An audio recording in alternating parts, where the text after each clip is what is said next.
नमस्ते दोस्तों, गीता की धार्मिक कहानियों में आपका स्वागत है। आज हम बताते हैं तुलसी जी का विवाह कैसे किया जाता है।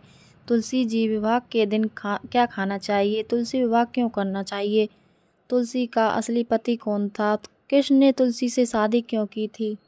तुलसी विवाह की सरल विधि बहुत ही सरल विधि है, बहुत ही कम सामग्री में कर सकते हो।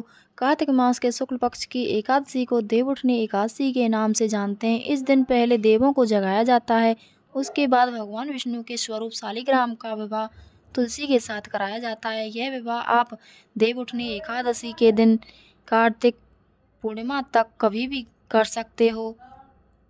किसी के यहाँ देवउठनी एकादशी के दिन या किसी के यहाँ द्वादशी, त्रयोदशी, चतुर्दशी या पूर्णिमा के दिन भी कर सकते हैं।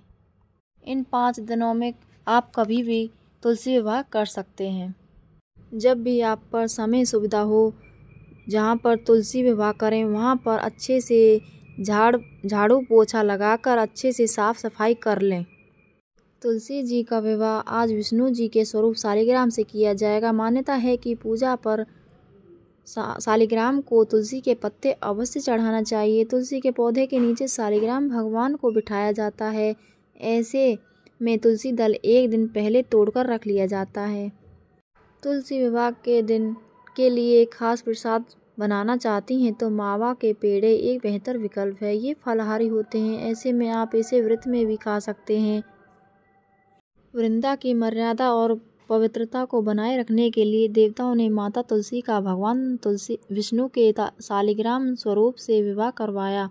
इसलिए हर साल कार्तिक माह शुक्ल पक्ष की एकादशी तिथि को तुलसी का भगवान शालिग्राम से विवाह करवाया जाता है, जिसे भगवान विष्णु जी ने तुलसी नाम दिया और बोले कि शालिग्राम नाम से मेरा एक रूप इस पत्थर में हमेशा रहेगा, जिसकी पूजा तुलसी जी के साथ ही होगी। यही कारण है कि हर साल देवउठनी एकादशी पर विष्णु जी के स्वरूप शालिग्राम एवं तुलसी का विवाह कराया जाता है।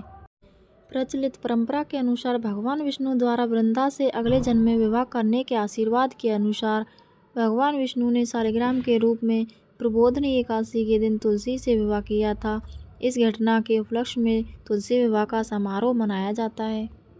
तुलसी पूजा में क्या करना चाहिए? मंगलसूत्र अनुष्ठान करें। भक्तों को मंगलसूत्र समारोह करना चाहिए और इसे तुलसी के पौधे के चारों ओर रखना चाहिए, जो भगवान विष्णु और तुलसी माता के दिव्य विवाह का प्रतिनिधित्व करता है। प्रसाद विवाह समारोह को पूरा करने के लिए भगवान विष्णु और देवी तुलसी को फल और मिठाई चढ़ाएं।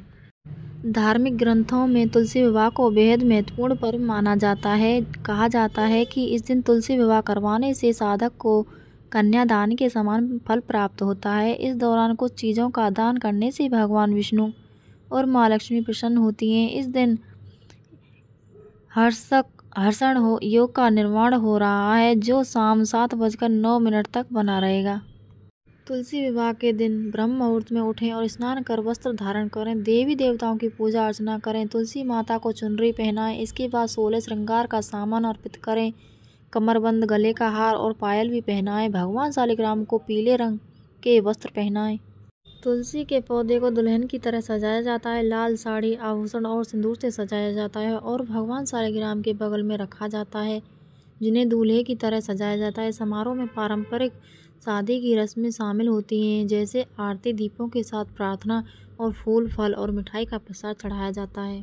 तुलसी पूजन करने के लिए क्षेत्र की सफाई करके मिट्टी का बर्तन रखकर तुलसी वृंदावन या बीज बोकर जल चढ़ाकर, दिया जलाकर, मंत्रों का जाप करके और तुलसी देवी के प्रति श्रद्धा व्यक्त करके तुलसी पूजन करें। तुलसी विवाह की कथा। पौराणिक कथा के अनुसार दैत्यराज कालनेमि की कन्या वृंदा का विवाह जालंधर से हुआ। जालंधर राक्षस था। अपनी सत्ता के मद से चूर उसने माता लक्ष्मी को पाने की कामना से युद्ध किया, परंतु समुद्र से ही उत्पन्न होने के कारण माता लक्ष्मी ने उसे अपने भाई के रूप में स्वीकार किया। वहां से पराजित होकर वह देवी पार्वती को पाने की लालसा से कैलाश पर्वत पर गया। भगवान देवाधिदेव शिव का ही रूप धर कर माता पार्वती के समीप गया, परंतु माँ ने अपने योग बल से उसे तुरंत पहचान लिया तथा वहां से अंतर्ध्यान हो गई। देवी पार्वती ने क्रोधित होकर सारा वृत्तांत भगवान विष्णु को सुनाया। वही जालंधर की पत्नी वृंदा अत्यंत पतिव्रता स्त्री थी। उसी के पतिव्रत धर्म की शक्ति से जालंधर ने तो मारा जाता था और न ही पराजित होता था। इसलिए जालंधर का नाश करने के लिए वृंदा के पतिव्रत धर्म को भंग करना बहुत ही आवश्यक था। इसी कारण भगवान विष्णु ऋषि का वेश धारण कर वन में जा पहुंचे, जहां वृंदा अकेली भ्रमण कर रही थी। भगवान के साथ 2 मायावी राक्षस भी थे, जिन्हें देखकर वृंदा भयभीत हो गई। ऋषि ने वृंदा के सामने पल में दोनों को भस्म कर दिया। उनकी शक्ति देखकर वृंदा ने कैलाश पर्वत पर महादेव के साथ युद्ध कर रहे अपने पति जालंधर के बारे में पूछा। ऋषि ने अपने मायाजाल से 2 वानर प्रकट किए। एक वानर के हाथ में जालंधर का सिर था तथा दूसरे के हाथ में धड़। अपने पति की यह दशा देखकर वृंदा मूर्छित होकर गिर पड़ी। होश में आने पर उन्होंने ऋषि रूपी भगवान से विनती की कि वह उसके पति को जीवित करे।